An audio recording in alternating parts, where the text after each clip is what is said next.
सभी को मैं Navneet Gautam's classes of physics में आप सभी का स्वागत करता हूं। तो जैसा कि आप सभी जानते हैं, बीएससी सेकंड सेमेस्टर में थर्मोडायनेमिक्स जो पार्ट ए है आपके पेपर का, ठीक है, उसकी क्लास आपकी स्टार्ट है। और लास्ट क्लास में मैंने आपको जीरोथ लॉ ऑफ थर्मोडायनेमिक्स कराया था, ठीक है। इम्पोर्टेंट टॉपिक है, उसे आप अच्छे से तैयार कर लेंगे। और साथ में मैकेनिकल इक्विवेलेंट ऑफ हीट भी कराया था, ठीक है। तो जितना मैं कराता हूँ उतना अच्छे से तैयार कर लिया करो साथ के साथ, और फिर उसके बाद आगे की क्लास देखा करो, तो आप पाएंगे कि आपको बहुत अच्छे से समझ में आएगा। और यदि आप बिना पढ़े आगे की क्लास करेंगे तो थोड़ा कम समझ में आता है, ठीक है ना। तो इसलिए पिछला पढ़ने के बाद ही क्लास देखा करें आप लोग, है ना, तो बहुत अच्छा समझ में आएगा। चीज़ें लिंक होती है ना एक दूसरे से। मान लो जैसे आज जो पढ़ाना है वो पिछली क्लास से लिंक है ना। और ऐसे ही पूरी यूनिट लिंक रहती है, और कई बार तो यूनिट के बाहर भी लिंक होती हैं चीज़ें, है ना। जैसे सेकंड यूनिट चलेगी तो उसमें भी फर्स्ट यूनिट की बातें कुछ, है ना, आपके काम की हो सकती हैं, जो सेकंड यूनिट की बातों को समझने के लिए आवश्यक हैं, ठीक है। तो समझ रहे हो ना आप मेरी बात। मैं क्या कहना चाह रहा हूँ कि पिछली क्लास का अच्छे से तैयार करा करो, पढ़ा करो, चीज़ों को साथ साथ तैयार करते चला करो, फिर नेक्स्ट क्लास देखा करो, है ना। चलो, तो मैंने टेम्परेचर की डेफिनेशन आपको करा दी थी फर्स्ट क्लास में, मतलब फर्स्ट लेक्चर में। फर्स्ट क्लास में तो, है ना, आप ABCD और SNR सीखते थे, तो मतलब फर्स्ट लेक्चर में मैंने कराया। तो आज भी हम टेम्परेचर ही पढ़ेंगे, लेकिन टेम्परेचर की डेफिनेशन पढ़ेंगे on the basis of zeroth law of thermodynamics, ठीक है। ऊष्मागतिकी के जो शून्यवा नियम है उसके आधार पर ताप की परिभाषा पढ़ेंगे, या ताप को पढ़ेंगे क्या होता है, ठीक है। तो हेडिंग डालो टेम्परेचर, ठीक है जी, temperature on the basis of, ठीक है जी, temperature on the basis of, किसके बेस पर समझना है? जीरोथ लॉ के बेस पर समझना है, ठीक है। On the basis of zeroth law of thermodynamics, clear है। यानी ऊष्मागतिकी के शून्यवें नियम के आधार पर ताप। इंग्लिश में, वो हिंदी में हेडिंग इस प्रकार से हो जाएगी। और देखो, इसके लिए एक हेडिंग और यूज की जा सकती है जो आपके सिलेबस में मेंशन भी की गई है। लिखा है जीरोथ, ये लिखा है temperature and zeroth law of thermodynamics, ये हेडिंग भी लिखी जा सकती है, ठीक है। और करके आप लिख देना टेम्परेचर,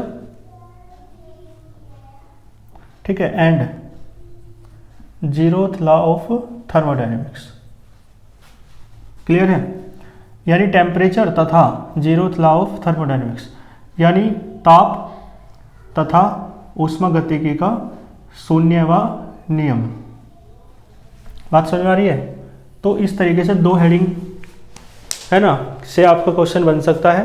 एंड से जोड़ रखा है टेम्परेचर और जीरोथ लॉ ऑफ थर्मोडायनेमिक्स को, तो इसका भी अर्थ वही है कि टेम्परेचर को समझना है किसके परिप्रेक्ष्य में, है ना, किसके द्वारा, किसके माध्यम से? जीरोथ लॉ ऑफ थर्मोडायनेमिक्स के माध्यम से, ठीक है। तो देखो, अब मैं टेम्परेचर पढ़ाने जा रहा हूँ जीरोथ लॉ ऑफ थर्मोडायनेमिक्स के माध्यम से। तो बताओ, ये बात सच है या नहीं कि जीरोथ लॉ ऑफ थर्मोडायनेमिक्स आपके अच्छे से तैयार होना चाहिए या नहीं? अब भाई, जिसे जीरोथ लॉ ऑफ थर्मोडायनेमिक्स जिसने पढ़ा ही नहीं है, बस एक बार क्लास देखी, है ना, और फिर बाद में भी तो पढ़ना पड़ता है ना, अपने आप चीज़ों को तैयार करना पड़ता है। तो जिसने तैयार नहीं किया है, जिसने नहीं समझा है अच्छे से, तो फिर उसे ये कम समझ में आएगा, क्योंकि उसे जीरोथ लॉ ऑफ थर्मोडायनेमिक्स से नहीं पता, समझ रहे हो ना।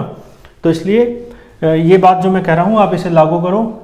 देखो, फर्स्ट सेमेस्टर में जो लापरवाही रही वो रही, है ना। और जो जिन स्टूडेंट्स ने एग्ज़ाम दिए हैं उन्हें पता भी है कि उनकी कमियां, उनकी कमजोरियां सामने आई होंगी एग्ज़ाम के टाइम पे, है ना। और जिन यूनिवर्सिटीज़ के एग्ज़ाम रह रहे हैं वो भी पाएंगे कि क्या कमियां रही हैं, तो उसका परिणाम, दुष्परिणाम क्या हुआ, है ना। तो फिर जो एक बार गलती हो जाती है उसे बार बार नहीं दोहराना चाहिए, ठीक है ना। गलती इसलिए होना अच्छी बात है कि वो हमारी कमियों को सुधार देती है, ठीक है। भाई, एक बार कहीं गलती कर दो आप किसी चीज़ में, तो आपको पता चल जाएगा ना कि मेरी कमजोरी ये है, तो फिर आगे से आपको ध्यान रहेगा। फिर वो गलती जो एक बार हो चुकी वो दोबारा नहीं होगी, क्योंकि एकदम याद आ जाएगा कि पिछली बार यहाँ गलती की थी तो इस बार यहाँ पर गलती नहीं करनी है, ठीक है। तो इसलिए, है ना, तो समझदार वही है जो बार बार गलती ना करे, ठीक है। ठीक है। तो जो कमियां फर्स्ट सेमेस्टर में रही होंगी वो सेकंड सेमेस्टर में आप ना रखें, मेरी भी और आपकी अपने आप से भी यही अपेक्षा होनी चाहिए, ठीक है। देखो, तो मैं बात कर रहा था टेम्परेचर क्या होता है जीरोथ लॉ की, वो जीरोथ लॉ ऑफ थर्मोडायनेमिक्स के बेस पर या उसके माध्यम से, ठीक है।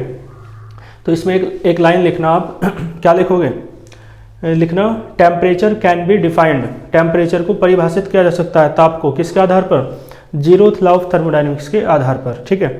तो इसमें क्या लिखेंगे आप, टेम्परेचर इज डिफाइंड, ठीक है, temperature is defined on the basis of zeroth law of thermodynamics, ठीक है। यानी ताप को ऊष्मागतिकी के शून्यवें नियम के आधार पर भी परिभाषित किया जा सकता है, ठीक है। देखो कैसे परिभाषित किया जा सकता है, तो देखो मैं इस तरीके से पढ़ाने का प्रयास करता हूँ। पीडीएफ नोट्स तो हालांकि आपको टेलीग्राम चैनल पे मिल ही रहे हैं और मिलते रहेंगे। यदि आपने टेलीग्राम चैनल ज्वाइन नहीं किया है तो आप वीडियो के डिस्क्रिप्शन बॉक्स में जाकर टेलीग्राम चैनल को ज्वाइन कर लें, ठीक है। वहाँ पर आपको पीडीएफ नोट्स मिलते रहेंगे और क्लास का लिंक भी मिलता रहेगा, ठीक है। तो मैं क्या कहना चाह रहा था, मैं ये कहना चाह रहा था कि मैं इस तरीके से पढ़ाने का प्रयास करता हूँ कि पीडीएफ नोट्स में तो आप लिख ही लेंगे, देख के नोट्स बना ही लेंगे, साथ में आप क्लास को करते हुए भी नोट्स बना सकें बिना पीडीएफ नोट्स की हेल्प से, ठीक है। क्लियर है, क्योंकि देखो हमें लिखना सीखना है ना। अरे पीडीएफ नोट्स में लिखा हुआ वो मेरा लिखा हुआ है ना, या किसी बुक में जो लिखा हुआ है वो राइटर की लैंग्वेज है, लेकिन मैं क्या चाहता हूँ कि आप दूसरे की लैंग्वेज ना लिखें बल्कि अपनी लैंग्वेज खुद बनाना सीखें, ठीक है। लैंग्वेज खुद बनाना सीखो। अब देखो लैंग्वेज खुद बनाना सीखोगे ना तो आप जितनी बार उस बात को कहोगे, जितनी बार उस बात को पढ़ाओगे तो उतनी ही बार थोड़ी बहुत लैंग्वेज बदल जाएगी, सेम नहीं रहेगी। ये ना रटने का लक्षण है। और रटने का लक्षण क्या है, आप जितनी भी बार एक बात को कहो बार बार एक ही निकलेगी क्योंकि रटी हुई है। तो अब क्या है, बीएससी का सिलेबस थोड़ा वाइड है, बहुत ज़्यादा है, 9-10 तक तो थोड़ा कम रहता है सिलेबस, तो चीज़ों को हम रट भी लेते हैं, है ना। लेकिन अब ऐसा स्टैंडर्ड है, ऐसी क्लास है कि चीज़ों को रट करके याद नहीं किया जा सकता और ये आगे बढ़ना ही बढ़ना है। जो विद्यार्थी रटने का प्रयास करेगा वो जीवन में आगे फिर उच्च स्तर पर बड़े लेवल के जो एग्जाम है उनमें सफल नहीं हो पाएगा, ठीक है।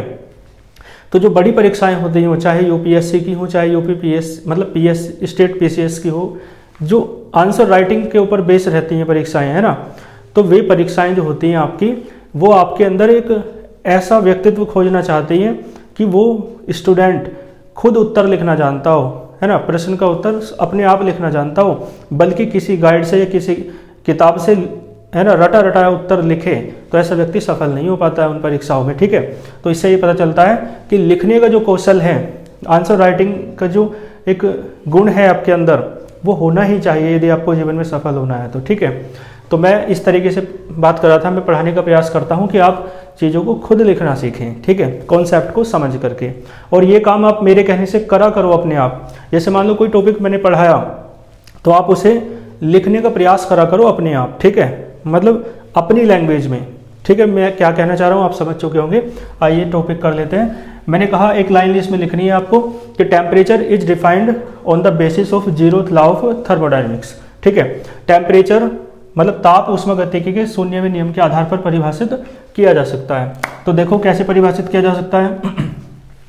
देखो ध्यान देना, देखो कोई सिस्टम है वो दूसरे सिस्टम के साथ किस में है, थर्मल इक्विलिब्रियम में है। तो मैंने आपको थर्मल इक्विलिब्रियम भी बताया था, उसमें क्या बोलते हैं, उसमें साम्यावस्था कह सकते हैं, ठीक है। तो मैंने बताया था थर्मल इक्विलिब्रियम क्या है, जब टेम्परेचर सेम हो, ठीक है।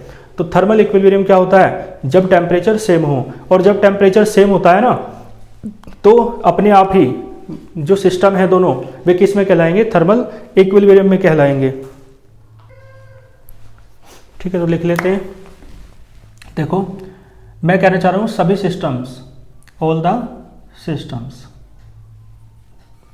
ठीक है। देखो इस बात को समझो, दो सिस्टम हो या दो से ज़्यादा हो, कितने भी सिस्टम हो, तो कोई भी सिस्टम हो, कितने भी सिस्टम हो, वे थर्मल इक्विलिब्रियम में हैं। तो आप मुझे बताओ थर्मल इक्विलिब्रियम में है तो उन सब के टेम्परेचर सेम होंगे या नहीं। आपको पता है, यदि आपने पिछले लेक्चर की बातों को अच्छे से समझा है तो आप समझ रहे हैं कि यदि दो या दो से अधिक जितने भी सिस्टम्स हैं और वे किस में हैं, थर्मल इक्विलिब्रियम में हैं, तो उनके टेम्परेचर कैसे होंगे, सेम होंगे, ठीक है। और यदि इसका उल्टा भी मैंने बताया था। और यदि दो या दो से अधिक जितने भी सिस्टम हैं उनका टेम्परेचर सेम है तो वे किस में होंगे, थर्मल इक्विलिब्रियम में होंगे। ठीक है, तो दोनों तरफ से बात याद रखनी है कि यदि सिस्टम्स थर्मल इक्विलिब्रियम में है तो टेम्परेचर सेम होंगे, और यदि टेम्परेचर सेम है सिस्टम्स के तो वे सिस्टम्स किस में होंगे, थर्मल इक्विलिब्रियम में। ठीक है, तो मैं कह रहा हूँ ऑल द सिस्टम्स, ठीक है, ऑल द सिस्टम्स, जो सिस्टम्स किस में है, are in thermal equilibrium, are in thermal equilibrium. Clear है? तो all the systems are in thermal equilibrium, सभी सिस्टम चाहे दो हों, दो से ज़्यादा हों, कितने भी हों, है ना, तो सभी निकाय जो उसमें साम्यावस्था में है, ठीक है, किसके साथ, विद वन अनदर, एक दूसरे के साथ। ठीक है, बहुत सारों के लिए वन अनदर आता है ना, और दो के लिए आता है ईच अदर। तो विद, यहाँ ऑल द सिस्टम्स कहा तो मतलब दो भी हो सकते हैं, दो से ज़्यादा भी हो सकते हैं, तो विद वन अनदर। क्लियर है? तो ऑल द सिस्टम्स, ठीक है, which are in thermal equilibrium, all the systems, वे सभी सिस्टम जो किस में है, लिखना चाहो विच लिख सकते हो, बाकी नहीं तो जरूरत भी नहीं है। ठीक है, वे सभी सिस्टम जो किस में है, थर्मल इक्विलिब्रियम में है एक दूसरे के साथ। तो बताओ उनके अंदर टेम्परेचर सेम होगा या नहीं। लेकिन टेम्परेचर वर्ड को यूज नहीं करना, क्योंकि हम टेम्परेचर की डेफिनेशन दे रहे हैं, समझ लो। तो उनके अंदर हम ये इस तरीके से कहेंगे कि उनके अंदर एक प्रॉपर्टी ऐसी होगी जो कॉमन होगी। देखो, एक सिस्टम ये है, एक सिस्टम ये है, एक सिस्टम तीसरा है, कितने भी हैं, तो सबके अंदर यदि सारे सिस्टम थर्मल इक्विलिब्रियम में है तो सबके अंदर टेम्परेचर सेम होगा या नहीं, ये बात आपको पता है। तो मैं इस बात को इनडायरेक्टली कर रहा हूँ कि तो सबके अंदर एक प्रॉपर्टी, एक गुण ऐसा होगा जो सब में सेम होगा, और वो क्या है, टेम्परेचर है। ठीक है, मैं ये बताना चाह रहा हूँ। ठीक है, तो मैंने कहा all the systems which are in thermal equilibrium with one another. तो देखो, इनके पास एक प्रॉपर्टी ऐसी होगी, दे हैव एक कॉमन प्रॉपर्टी, इनके पास एक कॉमन प्रॉपर्टी, ठीक है, जो सब में सेम है। They have a common property, property माने गुण। ठीक है, तो वे रखते हैं या उनके पास होगी एक कॉमन प्रॉपर्टी। और कौन सी कॉमन प्रॉपर्टी? एक ऐसी कॉमन प्रॉपर्टी जिसकी वैल्यू सबके लिए सेम है। सबके लिए सेम कैसे? जैसे ए है, सिस्टम बी है और सिस्टम सी है। तो देखो, वो जो टेम्परेचर है वो कॉमन प्रॉपर्टी को ही टेम्परेचर कहेंगे हम, है ना। तो वो जो कॉमन प्रॉपर्टी है यानी टेम्परेचर है वो ए के लिए भी सेम होगा, बी के लिए भी, सी के लिए भी, क्योंकि तीनों किस में है, शुरुआत में क्या दिया, आर इन थर्मल इक्विलिब्रियम, तीनों किस में है, थर्मल इक्विलिब्रियम में। ठीक है, तो they have a common property, और कॉमन प्रॉपर्टी है कैसी, हैविंग द सेम वैल्यू। ऐसी कॉमन प्रॉपर्टी है जिसकी वैल्यू कैसी है, सेम है, हैविंग द सेम वैल्यूज, ये सेम वैल्यू है ना। ठीक है, सब के लिए, कितने भी हों, फॉर ऑल ऑफ देम, उन सभी के लिए, कितने भी सिस्टम हो उन सभी के लिए उसकी वैल्यू कैसी है, सेम है। तो इस प्रॉपर्टी को ही आप पता है क्या कहते हैं, दिस प्रॉपर्टी, ठीक है, is known as this property of the systems. उन सिस्टम्स की वो जो कॉमन प्रॉपर्टी है उसे आप क्या कहते हैं, लिख दोगे, इज नोन एज टेम्परेचर। बात समझ में आई?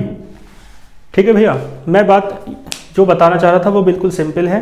देखो एक बार दोबारा, तीन सिस्टम है, मैंने कहा कि सिस्टम कितने भी हो सकते हैं, ठीक है, इसलिए ऑल सिस्टम्स कहा, दो हों, दो से ज़्यादा हों, कितने भी हों, है ना। तो उदाहरण के लिए तीन ले लो, तो मान लो तीन सिस्टम है आपके पास, तो यदि ये थर्मल इक्विलिब्रियम में है तो ये बात मैं पहले बता चुका, इन सब के टेम्परेचर कैसे होंगे, सेम होंगे। लेकिन इस बात को मुझे घुमा के कहना है क्योंकि टेम्परेचर की डेफिनेशन देनी है। तो मैं इस तरीके से कह रहा हूँ कि तीन सिस्टम है ना, उनके अंदर एक प्रॉपर्टी ऐसी है, एक गुण उनके अंदर ऐसा है जिसकी वैल्यू तीनों के लिए सेम है, तीनों के लिए सेम है नहीं, ठीक है, और उस गुण को ही, उस प्रॉपर्टी को ही आप क्या कहते हैं, टेम्परेचर। तो देख लो, टेम्परेचर की वैल्यू तीनों के लिए सेम है, तभी तो थर्मल इक्विलिब्रियम में होंगे। यदि वैल्यू सेम ना हो टेम्परेचर की तो थर्मल इक्विलिब्रियम में कहाँ हुए फिर वे, क्योंकि हमने कह दिया है शुरुआत में ही कि वो सारे सिस्टम किस में है, थर्मल इक्विलिब्रियम में है एक दूसरे के साथ। तो इसका मतलब है उन सब के पास एक ऐसी कॉमन प्रॉपर्टी होगी कोई, ठीक है, जिसकी वैल्यू सबके लिए कैसी है, सेम है। इसका भी टाइम, इसकी भी वैल्यू, इसकी भी वैल्यू, इसकी वैल्यू, तीनों की वैल्यू सेम है टेम्परेचर की, ठीक है। तो ये जो प्रॉपर्टी है जिसकी वैल्यू सेम है सबके लिए, इस प्रॉपर्टी को ही आप क्या कहते हैं, टेम्परेचर कहते हैं। ठीक है, और एक लाइन में हैंस करके लिखना चाहो लिख लो, ये तो मैंने बता दिया है पूरे विस्तार से। हैंस करके ब्लैक पेन से लिख लो। क्या लिखोगे कि हैंस टेम्परेचर, जो टेम्परेचर है ना वो इज द प्रॉपर्टी, टेम्परेचर एक ऐसी प्रॉपर्टी है विच डिटरमाइंस, ठीक है, विच डिटरमाइंस, क्लियर है। टेम्परेचर एक ऐसी प्रॉपर्टी है विच डिटरमाइंस, जो निर्धारित करती है। क्या निर्धारित करती है, तुम्हें पता तो है कि यदि टेम्परेचर सेम है तो तीनों किस में होंगे, थर्मल इक्विलिब्रियम में, और यदि टेम्परेचर सेम नहीं है तो थर्मल इक्विलिब्रियम में नहीं होंगे, ये बात पता है ना। तो इसका मतलब टेम्परेचर एक ऐसा गुण है, एक ऐसी प्रॉपर्टी है जो ये निर्धारित करती है कि ये जो सिस्टम्स है ना, जितने सारे निकाय, ये थर्मल इक्विलिब्रियम में है या नहीं है। क्योंकि टेम्परेचर सेम होगा तो थर्मल इक्विलिब्रियम में होंगे, टेम्परेचर सेम नहीं होगा तो थर्मल इक्विलिब्रियम में नहीं होंगे। बात समझ में आ रही है, ठीक है। तो temperature is the property which determines, जो डिटरमाइन करती है क्या, विच डिटरमाइंस दैट, क्या निर्धारित करती है, दैट ये निर्धारित करती है कि जो सिस्टम है ना, द सिस्टम, कि क्या सिस्टम, ठीक है, द सिस्टम्स आर इन, ठीक है, आर इन थर्मल इक्विलिब्रियम, कि जो सिस्टम है वो थर्मल इक्विलिब्रियम में है ना, या नहीं, और नॉट। बात समझ में आ रही है। तो ये जो टेम्परेचर है एक ऐसी प्रॉपर्टी है जो डिटरमाइंस, जो निर्धारित करती है दैट, कि जो सिस्टम्स हैं वो are in thermal equilibrium, thermal equilibrium में है और नॉट या नहीं। ठीक है, समझ रहे हो ना, किसके साथ, एक दूसरे के साथ, तो विद वन अनदर। बात समझ में आई, विद वन अनदर। तो बस ठीक है, इस प्रॉपर्टी को ही आप क्या कहते हैं, टेम्परेचर। इज नोन एज की सेंस नहीं आएगी क्योंकि कह दिया temperature is the property. Temperature वो प्रॉपर्टी है जो निर्धारित करती है, डिटरमाइन करती है कि सिस्टम्स जो हैं वो थर्मल इक्विलिब्रियम में है, आर माने है और नॉट या नहीं है, विद वन अनदर, एक दूसरे के साथ। ठीक है, बात समझ में आई होगी। और देखो बातें, लॉन्ग क्वेश्चन का शॉर्ट का लॉन्ग बनाना सब अपने हाथ में होता है। इस बात की कितनी व्याख्या कर सकते हो। एक बात ये भी तो कह सकते हो कि यदि टेम्परेचर सबके सेम है तो मान लो 3 की बात करें तो तीनों के टेम्परेचर सेम है तो तीनों किस में होंगे, थर्मल इक्विलिब्रियम में होंगे। एक देखो बन गई ये 2 लाइन, ठीक है। और इसका उल्टा कह दो कि यदि तीनों के टेम्परेचर सेम नहीं है तो तीनों थर्मल इक्विलिब्रियम में नहीं होंगे, है ना, 2 लाइन बन गई। और फिर इन्हें घुमा के कहो कि यदि तीनों थर्मल इक्विलिब्रियम में है तो सबके टेम्परेचर सेम होंगे, समझ रहे हो। और यदि तीनों थर्मल इक्विलिब्रियम में नहीं है तो सबके टेम्परेचर सेम नहीं होंगे। तो देखो 8 लाइन बन गई। तो लैंग्वेज बनाना अपने हाथ में होता है, लॉन्ग को शॉर्ट करना, शॉर्ट को लॉन्ग करना सब अपने हाथ में है। ठीक है, मेन कॉन्सेप्ट मैंने आपको समझा दिया है। ठीक है, तो इसका मतलब क्या है कि यदि टेम्परेचर सेम होंगे सिस्टम्स के तो वे किस में होंगे, थर्मल इक्विलिब्रियम में। सुनो लैंग्वेज, इफ द टेम्परेचर्स, वो टेम्परेचर ऑफ द सिस्टम्स है ना, इज सेम, तो then they are in thermal equilibrium, वे थर्मल इक्विलिब्रियम में होंगे। बात क्लियर है। और देखो इसका विपरीत क्या है कि वे थर्मल इक्विलिब्रियम में नहीं होंगे यदि टेम्परेचर सेम नहीं हो। ठीक है, and they are not in thermal equilibrium if the temperature is not same. ठीक है, ठीक है, एक बार इसकी हिंदी और सुन लो, कोई हिंदी में लिखना चाहता हो तो इसमें क्या है, ऑल द सिस्टम्स, हाँ है ना, वे सभी निकाय जो है ना अन्य निकायों के साथ उसमें साम्यावस्था में है तो वे ठीक है एक कॉमन को कहते हैं उभयनिष्ठ गुण रखते हैं। ठीक है, वे एक उभयनिष्ठ गुण रखते हैं। कौन सा उभयनिष्ठ गुण रखते हैं बताओ, कि वो एक, देखो ऐसा लिखना है, वे एक ऐसा उभयनिष्ठ गुण रखते हैं जिसका मान सभी निकायों के लिए समान रहता है। ठीक है, तो इस गुण को क्या कहते हैं, निकाय के इस गुण को ताप कहते हैं। ठीक है, और इसमें हिंदी में क्या लिख सकते हो, temperature is the property which determines, तो क्या लिखोगे, ताप वह गुण है जो निर्धारित करता है, क्या निर्धारित करता है, सुन लो, दैट, जो निर्धारित करता है कि निकाय अन्य निकायों के साथ उसमें साम्यावस्था में है या नहीं। ठीक है, इस तरीके से कर लोगे ना इसे। तो तो ये मैंने कॉन्सेप्ट आपको समझा दिया, इसमें कोई भी डाउट आपको नहीं होगा। ठीक है जी, तो आप इसका स्क्रीनशॉट ले लो। बाकी एक छोटा सा टॉपिक और करा देता हूँ। चलो देखो, ये क्या कराया मैंने, temperature and zeroth law of thermodynamics. इसके बाद हेडिंग डालो थर्मोडायनेमिक सिस्टम। थर्मोडायनेमिक सिस्टम क्या होता है? ठीक है, थर्मोडायनेमिक सिस्टम यानी हिंदी में बोलेंगे ऊष्मागतिक निकाय। ठीक है, तो हेडिंग डालो थर्मोडायनेमिक सिस्टम या ऊष्मागतिक निकाय। ठीक है जी, देखो क्या होता है थर्मोडायनेमिक सिस्टम।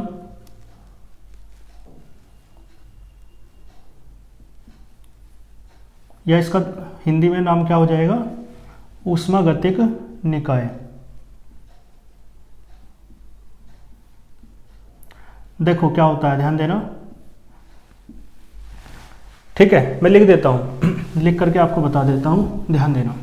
देखो एक ऐसा सिस्टम, द सिस्टम, ठीक है, सिस्टम को कहते हैं निकाय, यानी एक ऐसा निकाय जो समझाया जा सकता है या परिभाषित किया जा सकता है ना, विच कैन बी डिफाइंड, जो परिभाषित किया जा सकता है। ठीक है, किसकी हेल्प से तो विद हेल्प ऑफ, किसकी सहायता से ना, विद हेल्प ऑफ, ध्यान देना, प्रेशर है ना, दाब की सहायता से, प्रेशर यानी P। ठीक है, वॉल्यूम, वॉल्यूम यानी आयतन, V से प्रदर्शित करते हैं। एंड बोलो टेम्परेचर, ठीक है, यानी ताप, किससे डिनोट करते हैं, कैपिटल T से। ठीक है, तो ऐसा सिस्टम है ना, which can be defined, the system which can be defined with help of pressure, volume and temperature. Clear है? तो ऐसा क्या कहलाता है, ऐसा निकाय, ऐसा सिस्टम लिख देना, is known as thermodynamic system. ठीक, हिंदी में सुन लो एक बार, एक ऐसा निकाय जो दाब, आयतन तथा ताप की सहायता से परिभाषित किया जा सकता है, ऊष्मागतिक निकाय कहलाता है। ठीक है, और ये जो प्रेशर, वॉल्यूम एंड टेम्परेचर है ना, तो लिखना प्रेशर, लिखो आप प्रेशर, वॉल्यूम एंड टेम्परेचर। ठीक है, pressure, volume and temperature are known as, इन्हें क्या कहते हैं, ठीक है, इन्हें कहते हैं थर्मोडायनेमिक वेरिएबल्स। Thermodynamic variables. ठीक है, थर्मोडायनेमिक को ऊष्मागतिक कहेंगे और वेरिएबल्स को कहेंगे, क्या कहते हैं, चर कहते हैं, चर, है ना। चर यानी जिसका मान बदलता रहता है, अचर जिसका मान नहीं बदलता, तो इनका मान तो बदलता रहेगा ना, प्रेशर का, टेम्परेचर का, वॉल्यूम का। तो इसलिए इन्हें क्या कहते हैं, ये चर हैं, बेसिकली वेरिएबल्स हैं। लेकिन कौन से वेरिएबल्स हैं, जो थर्मोडायनेमिक, मतलब थर्मोडायनेमिक्स जो फिजिक्स की ब्रांच है उसमें इनका बहुत यूज रहता है। ठीक है, तो ये वेरिएबल्स आपके क्या कहलाते हैं, थर्मोडायनेमिक वेरिएबल्स कहलाते हैं। ठीक है, जिनमें प्रेशर पहला है यानी दाब, और दूसरा वॉल्यूम है, पहला दूसरा तो कुछ है नहीं, एक प्रेशर है, एक वॉल्यूम है। ठीक है, प्रेशर यानी दाब, वॉल्यूम यानी आयतन, और टेम्परेचर T, ठीक है, वो क्या है, ताप है। ठीक है, तो हिंदी में लिख देना दाब, आयतन तथा ताप, ठीक है, क्या कहलाते हैं, ऊष्मागतिक चर कहलाते हैं। ठीक है, कर लोगे? ठीक है, तो आज के लिए इतना ही रखते हैं। बाकी है ना, PDF नोट्स आपको मिल ही जाएंगे, और चीज़ों को साथ के साथ तैयार करते चलो, वो मैंने आपसे निवेदन पहले ही कर लिया है। और साथ में एक निवेदन और है कि वीडियो को अधिक से अधिक अपने साथ के जो स्टूडेंट्स हैं ना, उन तक शेयर करो। ठीक है, मिलते हैं फिर नेक्स्ट लेक्चर में। कोई बात हो, कोई मन में प्रश्न हो, कोई शंका हो, तो उसके समाधान के लिए आप कमेंट बॉक्स में कमेंट कर सकते हैं। ठीक है, मिलते हैं नेक्स्ट लेक्चर में। अच्छे से पढ़ते रहिए। All the very best.